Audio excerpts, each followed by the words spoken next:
Holy full moon. I had a random guy in my apartment last night who worked for NASA and says, yes, the Earth is flat and there is a dome. He said NASA is nothing but smoke and mirrors. Kapow! Yeah, then the conversation got weird. Really, really weird. But very, very interesting. In last week's video, I covered LinkedIn and explained why it is a cringe fest. But there is another website that deserves just as much time and attention for being equally, if not more, cringe. And that's what this video is about today. And it's not because of Zucks, although what the fuck has he been wearing lately? He kind of looks like an old millennial trying to be a Gen Z and hoping we kind of forget that he used to look like this. A literal emotionless alien. Who the fuck drinks water this way, by the way? I remember a time in the early days of Facebook when we, and by we I mean millennials, were quite fond of it. It was before Instagram, before Snapchat, and it was a time before vague passive-aggressive posts, minions memes, and crazy political shite we see today. A time when your birthday made you feel like a celebrity with all the birthday posts on your wall. It was Facebook at its best. You could also poke people, but as time went on, Facebook's popularity exploded, and this created a whole new wave of boomers coming to the site, and as a result, this created a mass exodus of millennials who would move on to things like Instagram, which at the time wasn't owned by Meta, and Snapchat for the most part, as Facebook morphed into the hell it is today. According to Facebook, its purpose is to help us keep in touch with friends and family, share life updates, photos, milestones, build communities through groups and events, stay informed via the news and content feeds, and connect businesses with customers. However, Facebook has become something entirely different, a cringe fest political echo chamber with personalized ads, fake bot accounts pumping misinformation, turning people on each other using class warfare, distracting us from the fact that there are literal billionaires in the world paying less tax than the average dishwasher that unfortunately has real life consequences in the real world. And now the purpose of this video isn't to make a political commentary and the effect Facebook has on it, which essentially it does, and that's a whole other video. But in this video, I want to cover the cringe, because despite all the other bullshit that goes on Facebook, the cringe is the most disgusting to me. And trust me, there are many, many reasons why it is cringe. So let's get into it. One of the worst things I find about Facebook is something that has infected it like a cancer, that the boomers love to use with a passion. And that's right, it's the minion meme. One of the worst creations I've ever seen in my life. Look at this one, for example. I just stepped on a cornflake. Now I'm officially a serial killer. I actually feel like I'm actually going to get sick just looking at that. Like, even after all these years. Because the minions have been around Facebook since maybe 2010, 2011. And they're not going away anytime soon. Their lack of self-awareness surrounding these memes is astounding. Like, I would even argue that no one under the age of like 45 is posting these memes. Like, they genuinely make me feel ill. There are literal thousands of more examples I could share, but I don't want to give you guys brain damage, and I also don't want brain damage. So we're going to move on to the next thing that's very cringe about Facebook.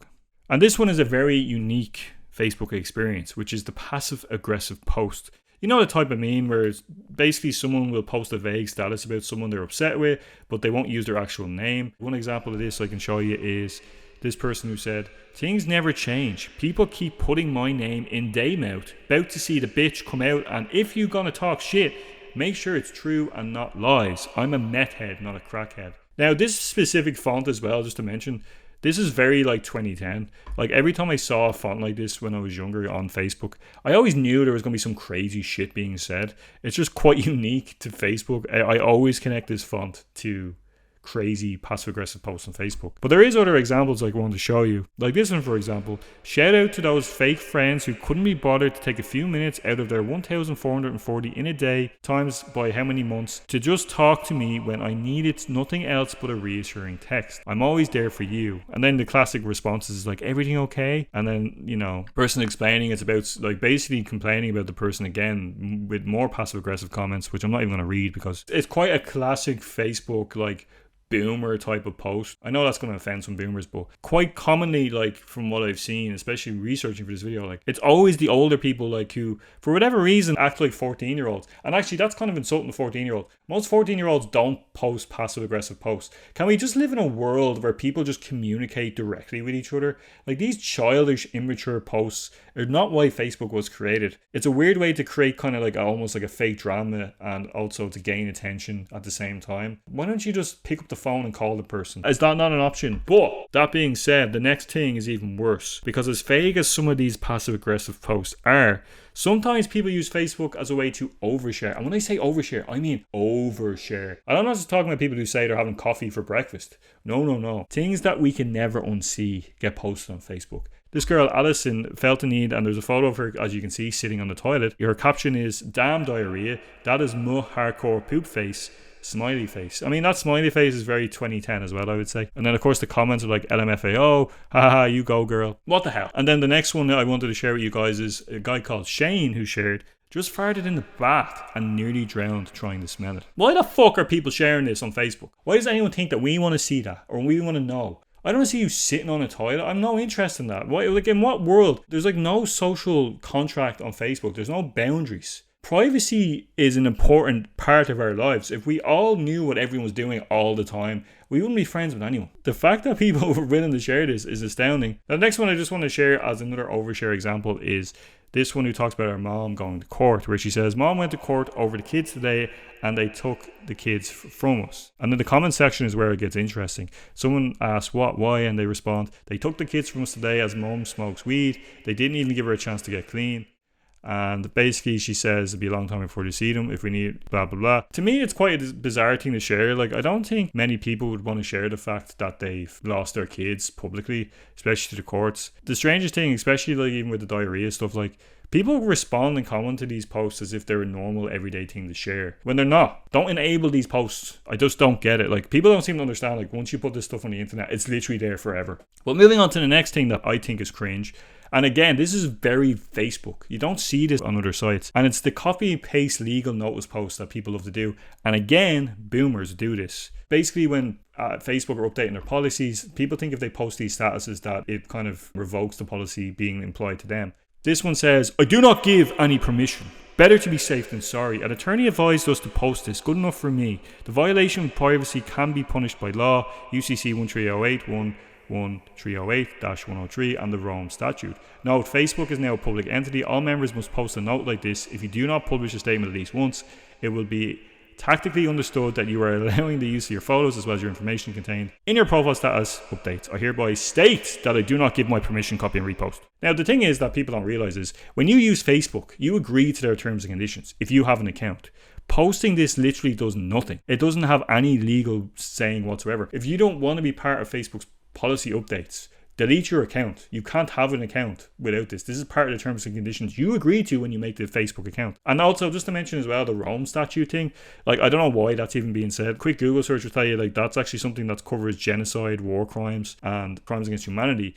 It's literally nothing to do with like policy changes on a social media site. But it goes to show how easy and dangerous it is to share misinformation on Facebook and how that can affect Facebook and people in the real world in different ways. But this one is just like stupid. Like, it makes no sense. And yet this is something that like is always popping up on Facebook to this day. Now, the final thing I want to talk about, which I think makes Facebook very cringe, is the multi-level marketing schemes. Because like, everyone's connected on Facebook to like old roommates and classmates and co-workers. They use as their targets. And there's a couple of ways they do it, where for one example, they would do a cold message, which would look something like this, where they'll say something like, "How have you been? Have you heard about this company yet? And I've been partnering with them. And, you know, you should check them out." Messaging people they haven't talked in years just to get them to recruit them into your scheme is quite cringe, but it also makes you a terrible person, because the thing about this is the way these MLMs work is these people are trying to recruit you. That's the only way they make money. So when you get someone contacting you about a business opportunity, they're only getting the money if they get you to sign on. They don't actually make any money any other way. So it's clearly a scam. You also get these like kind of, you know, posts as well, where they use these like huge amount of emojis, where they also try to like target moms in particular, where they say, "Oh, you can earn a shit ton of money and you can achieve a healthy work-life balance, have freedom, invest in yourself and your family." They also like to use hashtags like empowerment and women and working moms, which I think is quite disingenuous. Like, they're trying to use feminism and convince women who are kind of maybe stay-at-home moms that there's a way for them to be more independent and make money. And I think that's quite disgusting. Because at the end of the day, there's no money being made here. All you're going to do is put these families under financial pressure if they invest into this bullshit that you're spreading. Unfortunately, like, it's quite rampant on Facebook, and people to this day still fall for this dishonest bullshit. And what most of these MLM fuckers don't tell you is that majority of them lose money. Commissions come from recruiting others, like I mentioned, and they're not business owners, they're unpaid sales reps with inventory debt. Just to wrap up this video, I just want to give a few honorable mentions here. People who post birthday wishes about their kids who don't even have Facebook. Like, your kid can't read it. What's that for? Also, another one is like the TMI relationship announcements, like people that announce that they're no longer with their partners. It's also very strange to me, as if we're all supposed to be like crying or something, like it's Brangelina or something that broke up. Also, another quite common thing as well is like boomers who like use Facebook as like a Google search, which is very pointless and annoying. Just literally use Google. Finally, people who use those like guilt trip chain posts where they're like, if you don't share this kid is going to die, etc, etc. So people are like sharing the post as if sharing a post has any effect in any way with anyone. Like, it's insanity. I could make an hour-long video about this, but I don't want to give you any more brain damage than I may have already so far. So Facebook is kind of like the internet's attic. You know, it's filled with old memories, broken logic, nostalgic junk, and a weird energy that you didn't ask for. It's a platform where every emoji is overused, every opinion is an argument, and every happy birthday is posted by someone who forgot to call you. And yes, there are a lot more worse things happening on Facebook, but the cringe factor for me is so bad that I just had to focus on that more so than anything else. This is the worst! I got rid of my Facebook years ago, and honestly, it was one of the best things I ever did. So I highly suggest you do the same. It's just an echo chamber. It's horrible. I think the biggest issue with Facebook as well is that people just tend to believe whatever they read on Facebook and take it as fact, which is very, very dangerous. Not just when it comes to like spreading stupid like chain or copy and paste legal notices, but also like politically and, you know, sharing stories that have no basis in reality. That's a huge problem. And the older generation in particular seem to be falling for that stuff all the time. And I think you need to be very aware of that if you're using Facebook. That majority of what you see is bullshit, and you need to fact check everything and not take anything on Facebook as face value. But that's it, guys. Thanks so much for watching. Please like, share, and subscribe as always if you enjoyed the video. Even if you didn't enjoy the video, please like, share, and subscribe.